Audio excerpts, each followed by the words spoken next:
ഇന്ന് നമുക്ക് കർണാടക സ്പെഷ്യൽ ഒരു ഉപ്പുമാവ് ഉണ്ടാക്കി നോക്കാം. ഉപ്പുമാവ് എന്നല്ല കേട്ടോ, ഇതിൻ്റെ പേര് കാരാബാത്ത് എന്നാണ്. പക്ഷേ ഉപ്പുമാവിൻ്റെ മാതിരി നമുക്ക് തോന്നും. കുറേ ഉപ്പുമാവിനെക്കാട്ടിലും ഒരുപാട് ഇൻഗ്രീഡിയൻസ് ഇതിൽ കൂടുതൽ ചേർക്കുന്നുണ്ട്. അപ്പോൾ ഇത് ഉണ്ടാക്കാനായിട്ട് ആദ്യം ഒരു കടായി അടുപ്പത്ത് വെച്ച് അതിലേക്ക് നെയ്യാണ് ഒഴിക്കുന്നത്.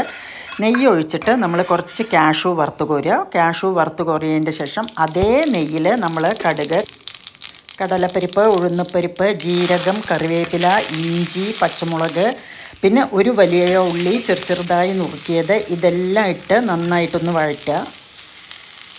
അതിനുശേഷം ക്യാരറ്റ് ഗ്രേറ്റ് ചെയ്തതിട്ടു. ബീൻസ് ഇല്ല, ബീൻസ് ഉണ്ടെങ്കിൽ ബീൻസും ഇടാം.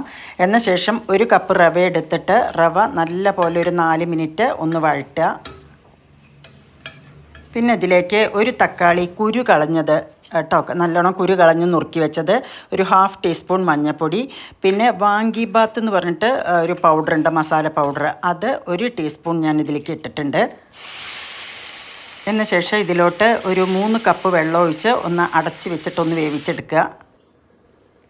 ഇനി ഇത് തുറന്നിട്ട് പാകത്തിന് ഉപ്പ് ചേർക്കുക.